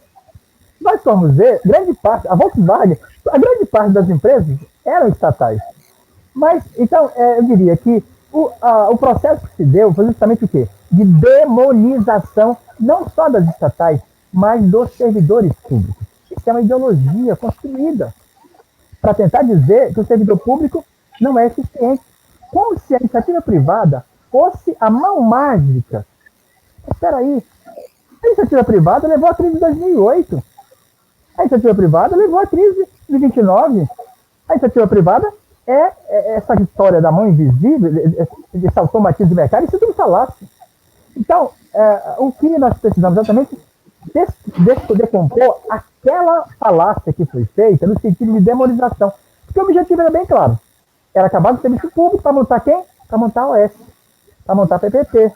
Como se isso fosse, como se reduzir salário, precarizar as relações de trabalho, como se isso fosse a coisa mágica. Não! As pessoas passaram um processo de capacitação, concurso, e esses funcionários que nós tínhamos eram funcionários extremamente capacitados. Se entrava um gestor e tentava desvirtuar, aí já é outra coisa, porque a cada momento você tem um novo grupo político dentro do Estado. O Banco do Estado de Mato Grosso foi usado para acumulação dos atuais empresários, que muitos deles são políticos. Se nós formos ver, esses grupos políticos, esses agentes privados, sempre estiveram na gestão do Estado. Sempre estiveram. Ou são vereadores, ou são deputados, ou são senadores, ou são prefeitos. A burguesia, ou a classe dominante, ela sempre esteve no comando do Estado. Salvo pequenos momentos em que ela não estava diretamente na gestão, eles sempre estiveram na gestão do Estado. Mas são os agentes privados que se fantasiam, uma hora são Clark Kent, outra hora o super-homem, e a Lois Lane, que seria a população, não consegue ver o caráter de classe e não consegue responsabilizar aqueles que são verdadeiramente gestores do Estado. São os agentes privados que estão lá não para fazer da estatal o seu instrumento de atendimento das demandas sociais, mas que esteja ali dirigido a outros motivos que não o interesse social. Daphne. Fica à vontade.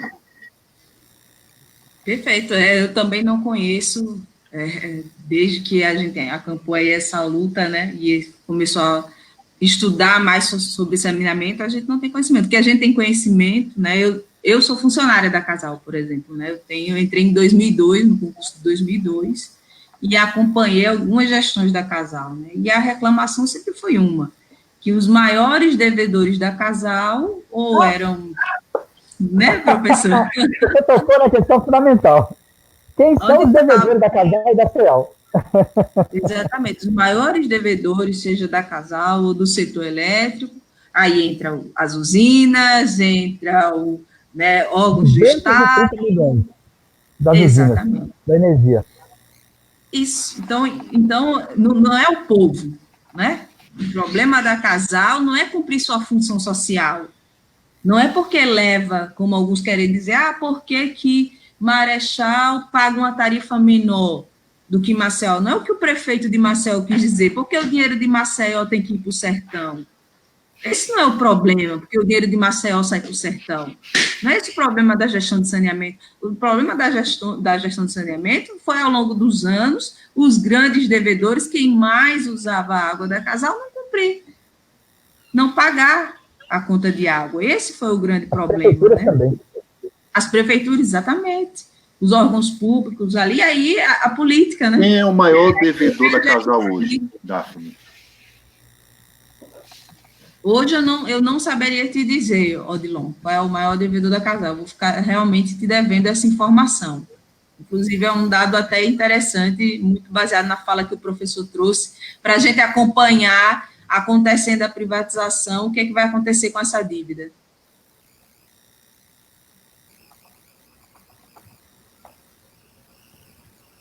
Me diz uma coisa, Daphne. O Estado pela lógica que o Menezes falou, o Estado ficaria com a parte podre da empresa e vende a parte boa. Qual é a parte podre da Casal que o Estado vai ficar? Áreas rurais dessas localidades, que vão ser privatizadas nesse primeiro momento, todo o sertão, região agreste, serrana. Isso é o que fica para a Casal. Ela, na região metropolitana, esses 3 municípios, ela entrega a distribuição, ela vai só vender água, e aí, mais uma vez, os fins justificam os meios, né? O professor traz, hoje a tarifa de água, o metro cúbico, sai a R$ 4,97 para Casal. Ela vai vender a R$ 1,70 para o privado. Para o privado cobrar o que ela cobra e ainda com o reajuste que ele vai fazer, né? Então, é para ter lucro mesmo. Esse valor de R$ 1,70 não sustenta a Casal. O metro cúbico a R$ 1,70 não consegue sustentar a Casal operando todo o resto do sistema. Só a conta de luz da energia elétrica que a Casal paga para operar o sistema é uma das maiores faturas. Não é, por incrível que pareça, ao contrário do que se diga, não é com o pessoal o maior gasto da Casal, não. Não está com os trabalhadores, não. Está com a conta de energia elétrica, por exemplo, para operar o sistema. O professor, acho que quer falar. O canal do Sertão nessa história. Eu acabei de pegar aqui que os funcionários, eles ficam, se não me engano, são... A despesa dos funcionários é relativamente baixa, parece ser 4 milhões. A folha de pessoal está em torno de 4,9 milhões. A folha de pessoal não é o principal responsável. Mas eu queria só colocar uma outra coisa. O Estado de Alagoas paga, todo ano, em torno de 600 a 700 milhões de dívida pública. Ele faz renúncia fiscal de aproximadamente 700 milhões, ele deixa de receber. Ele tem para receber da Lei Candir 5 bilhões e meio, desde 98. O Estado de Alagoas tem um volume de sonegação muito grande. Então, vamos pegar só esse serviço da dívida. Olha, a Alagoas já pagou, emprestou 2,9 bilhões, 2,3 bilhões em 98, pagou 7,5 e deve em torno de 10 bilhões. O grande problema nosso está justamente na renúncia fiscal, que o Estado deixa de receber. Para quê? Para setores monopolistas determinados. De dívida pública, que é quase 700 milhões. Se o Estado tivesse feito auditoria, e nós já sabemos que parte da dívida é do Produban, nós poderíamos ter dado uma outra destinação. Ao invés de estar privatizando a Casal, nós estávamos exatamente ampliando ela, fazendo concurso público, capacitando, criando condições, porque eu insisto, a água é a coisa mais elementar de uma política social. Sem a água, você está expondo a população, não só não poder lavar a mão, que é o caso de agora, mas de ser contaminada. Então, esse é o problema. A Alagoas, tal como os demais estados, vive uma situação em que o Estado não cumpre nenhuma função que não fazer o quê? Tomar dinheiro emprestado, fazer obras rodoviárias. Aí eu pergunto, Alagoas está precisando, nesse momento, de duplicar, de fazer rodovias para todo canto? Olha, eu sou de Mato Grosso. Mato Grosso é um estado grande, mas Alagoas é um estado pequeno. As vias então, tem de sobra. Eu fico imaginando por que insistir tanto em fazer novas rodovias quando não investe em água, não investe em saúde, não investe em educação, não investe na agricultura familiar. Ou seja, o Estado não tem como objetivo alavancar as condições mínimas de desenvolvimento. É simplesmente fazer estrada. Para quê? Nós não estamos na Amazonas ou no Mato Grosso, que tem áreas gigantes. Não, aqui nós estamos em um estado pequeno. Então, esse é outro problema. Por que você pega 700 milhões de emprestado para fazer mais rodovias? Será que não era o caso de priorizar outras coisas? Qual é a importância que a água tem? A água não é só para combater o coronavírus. A água é para garantir a vida. Essas pessoas vivem numa situação de penúria grave, sem poder tomar água. E aí você imagina o tipo de água que você pode tomar e o tipo de doença que nós tivemos aqui, mais de quase 70 mil pessoas que tiveram desinteria. Por quê? Porque a água era contaminada. Então, esse é um problema muito sério. A preocupação com a água é algo muito mais além. Agora, o Estado tem recursos porque ele está pagando dívida pública. E é exatamente pagando a dívida pública que, para rolar, exigiu a privatização. Não é fácil de explicar isso para a população, mas é necessário. Por quê? Mais uma vez, a dívida feita lá no Produban, as dívidas feitas posteriores, elas continuam a determinar o rumo da política da gestão do Estado. Que é sempre o quê? Quer dizer que a gente está vendendo hoje a Casal por causa do Produban, é isso? Está bem aqui, deixa eu só pegar aqui a nota técnica do DIEESE. Na nota técnica do DIEESE diz exatamente o quê? A privatização das empresas estatais que sobraram é resultado de uma exigência para a aprovação da Lei Complementar 156 de 2016, que rolou a dívida pública dos estados por mais de 20 anos. Entendeu? É exatamente, está aqui. Isso aqui está na Lei Complementar. Eu já tinha feito isso, eu já tinha feito esse estudo, que eu peguei a Lei Complementar e lá estava bem claro. Só vai ser aprovada a rolagem da dívida se os estados aceitarem condicionalidade. E uma delas é exatamente essa, privatização de todas as empresas estatais, que na verdade é uma recomendação do Banco Mundial, desde os anos 90, do FMI. Veja como nós estamos sempre caindo na mesma coisa. Por que estão querendo privatizar? Porque é uma necessidade. E aí eu pergunto sempre, será que os bancos que estão emprestando dinheiro estão também querendo que esse processo de privatização se dê para depois, trocando o nome, que aí ele não é mais Itaú, aí ele é Energisa. Aí ele não é mais a Equatorial, ele é, eu não lembro o nome é o Lehman, se não me engano, é aquele grande banqueiro brasileiro. Ou seja, é a história do Clark Kent e o super-homem. Eles são banqueiros, mas agora eles são também agentes privados, que querem substituir a mão estatal. E aí, como eles têm o domínio da mídia, eles fazem todo o processo de demonização. É demonizar a empresa estatal, demonizar o servidor público, que é tudo no mesmo pacote. O que eles querem é assumir o corpo.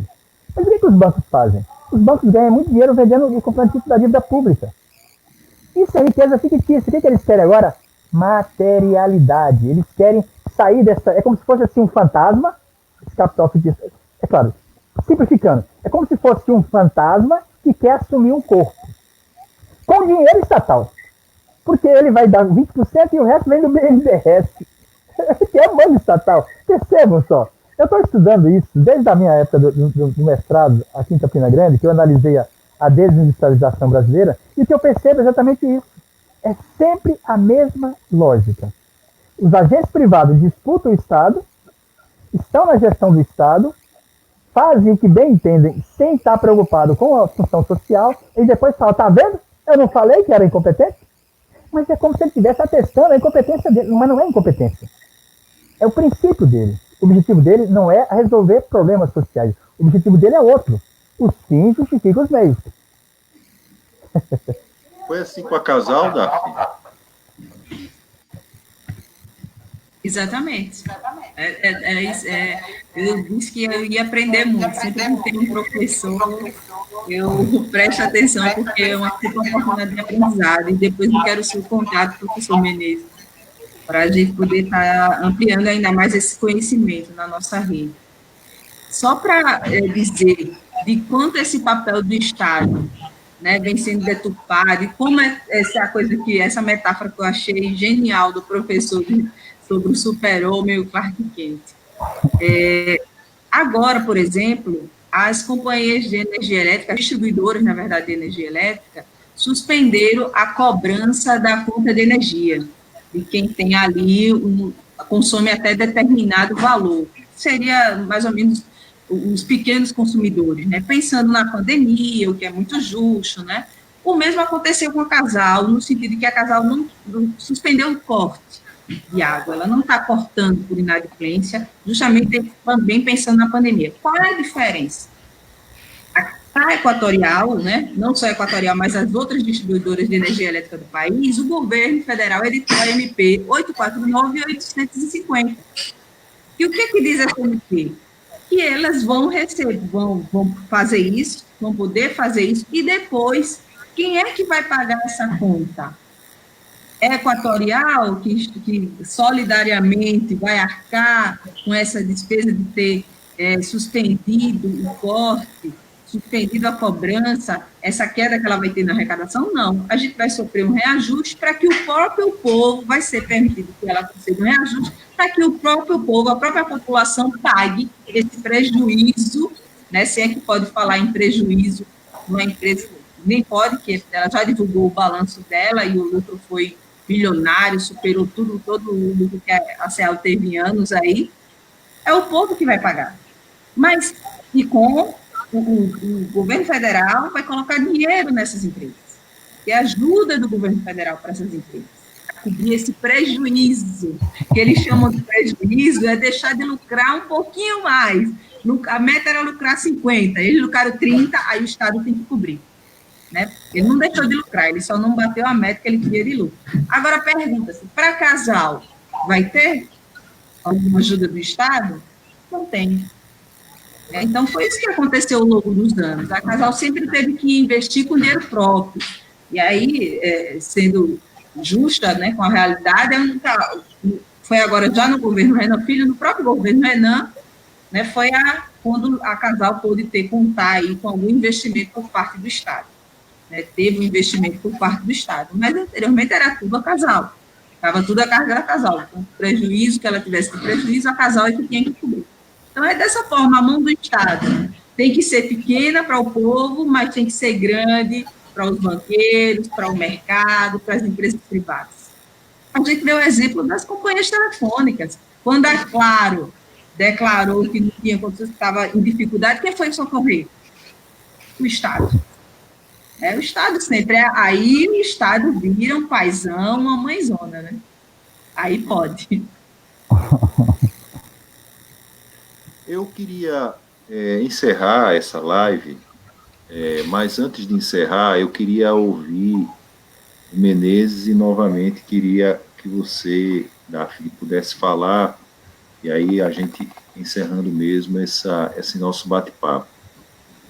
Menezes, o que é que sobra de lição sobre a privatização da Casal, da CEAL e os modelos que são adotados hoje no Brasil? Bom, eu diria que, se nós vamos pegar, por exemplo, o caso da CEMAR.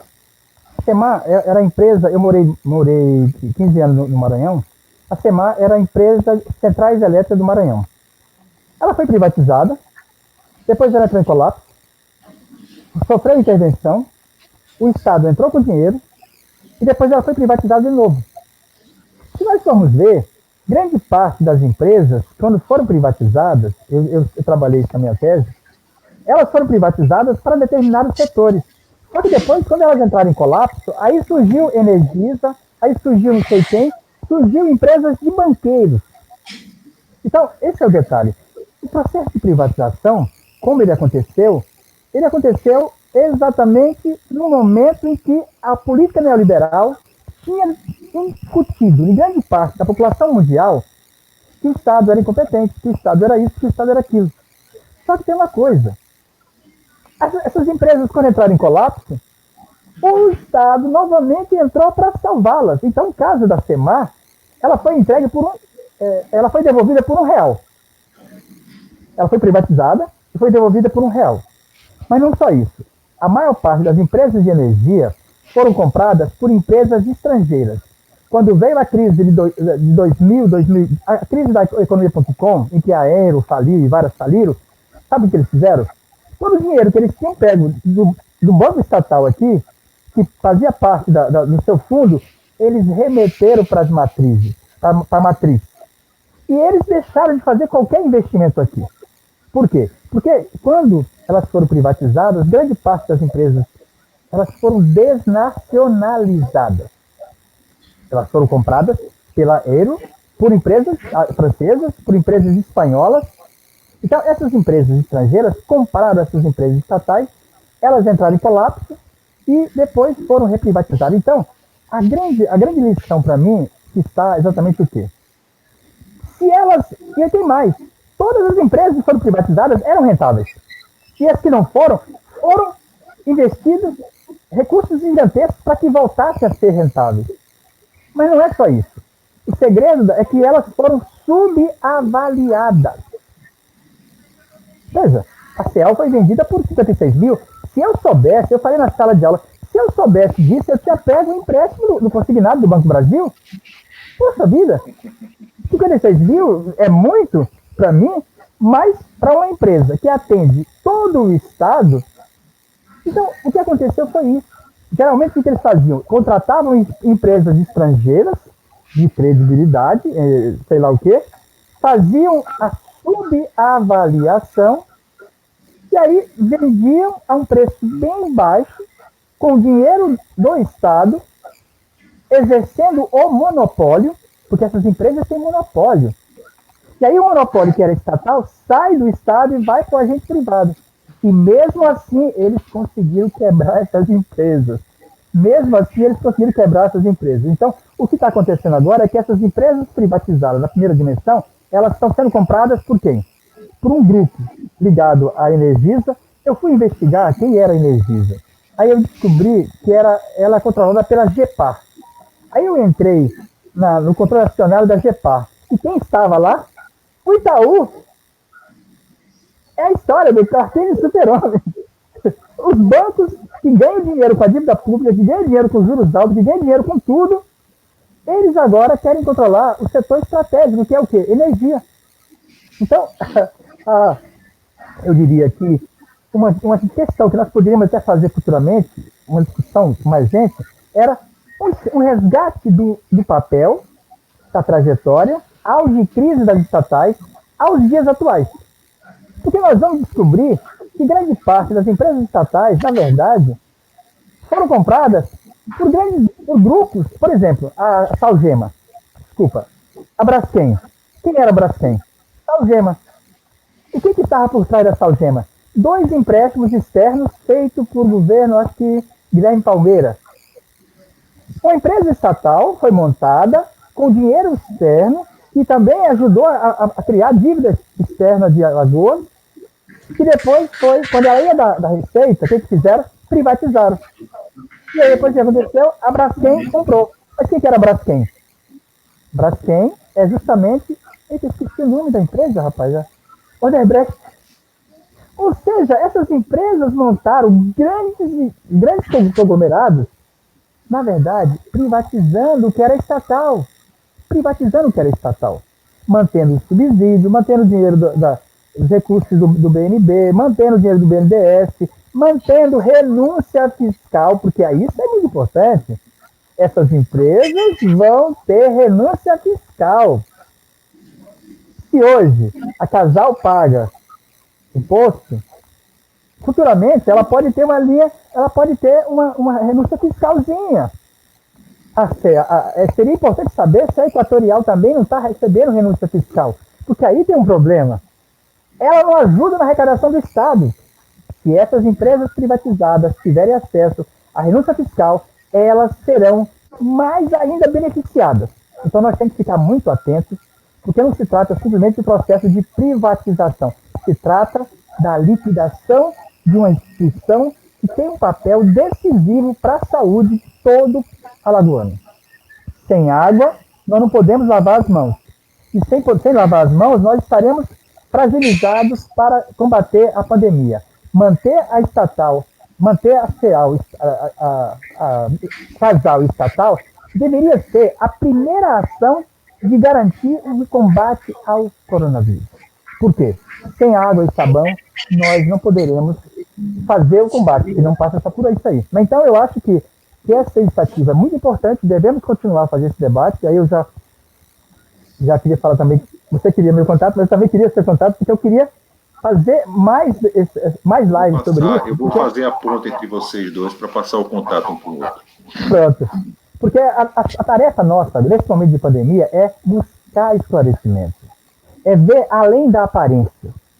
Porque a aparência está sendo muito bem construída pela mídia burguesa, que é justamente demonizar o que é estatal, demonizar o servidor público e fazer apologia da iniciativa privada como se ela fosse a porta-voz, a portadora da eficácia de gestão. Não. Posso te assegurar que nesse país As universidades públicas são responsáveis por 95% das pesquisas. São elas que garantem a qualidade de grande parte do ensino da pesquisa e extensão desse país. Ou seja, o servidor público cumpriu e cumpre uma função muito importante. As estatais cumpriram e, inclusive, uma coisa que vai ser discutida agora é a Embraer foi privatizada. Foi vendida para a Boeing com dinheiro do BNDES. E a Boeing agora está devolvendo ela. A Boeing, que é uma empresa estatal, fez 2 aviões que caem. Aquele 737-800 MAX cai. É uma empresa que está produzindo aviões de péssima qualidade. Que os acionistas estão... Ou seja, vamos pegar o exemplo da Boeing? A Boeing comprou a Embraer, que produz aviões e produz um monte de outros componentes de excelente qualidade, está em situação difícil. Por quê? Porque foi comprada pela Boeing, que pensava, o que pensava dela? Desmonta ela e passa a fazer componentes para a Boeing. Pronto, ela foi devolvida. E agora? É hora de perguntar. A Embraer não teria que ser reestatizada, dado o caráter estratégico que ela tem, porque é a empresa que tem tecnologia mais avançada nesse país. Isso, acabei falando demais e já temos para outra live. Daphne. Falou demais não, professor. Falou que precisa ser dito mesmo. É isso, Odilon, e todos que estão assistindo a gente. A gente vai continuar fazendo esse trabalho de tentar chegar na população com as informações necessárias, né?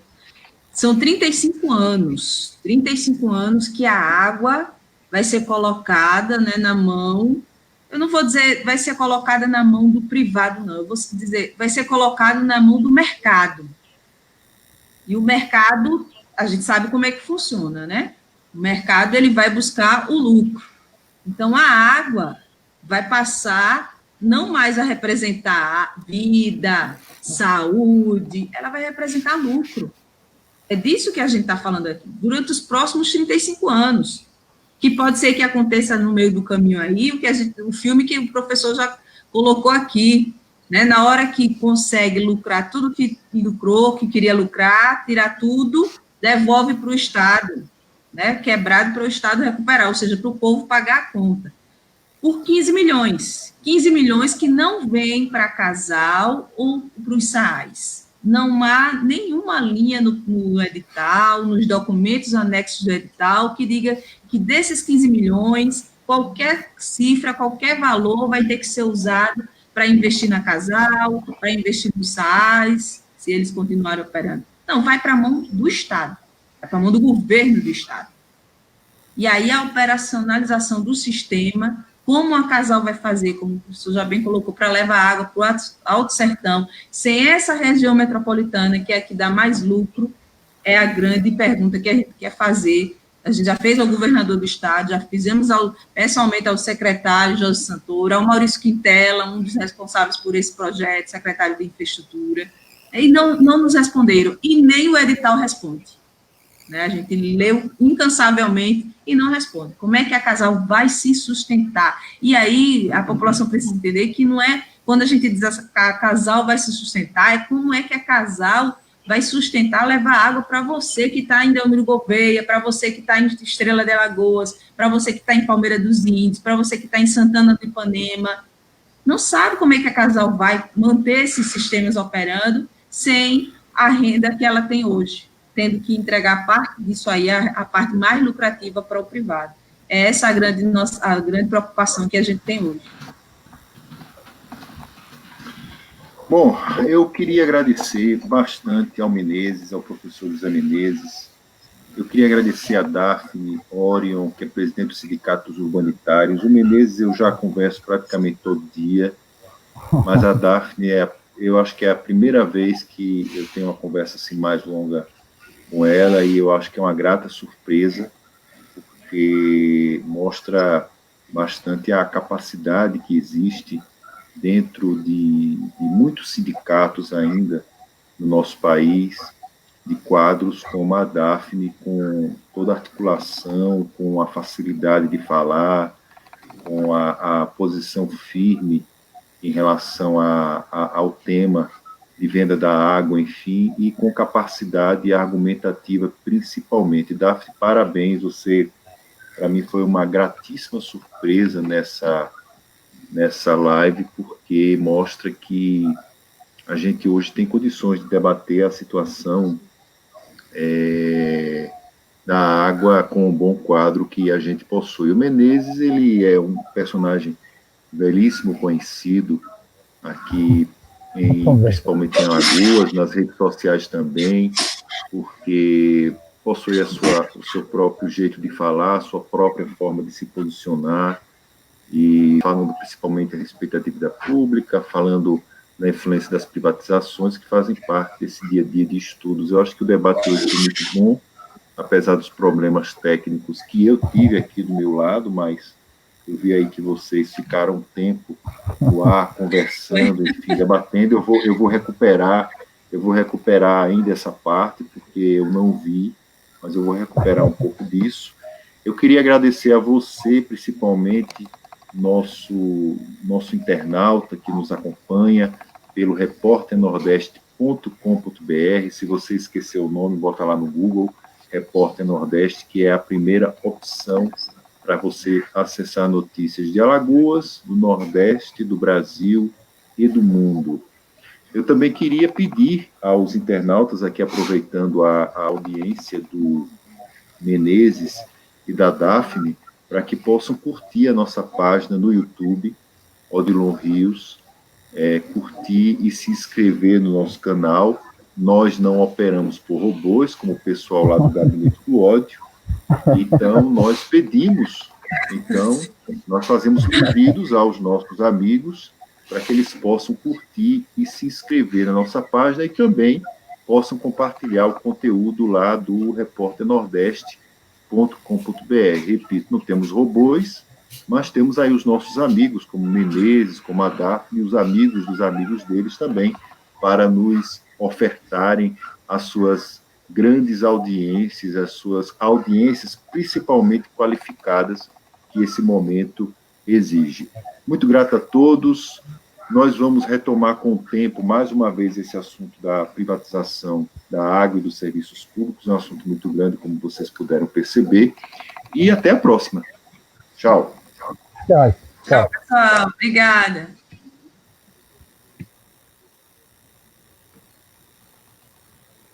Pode passar isso.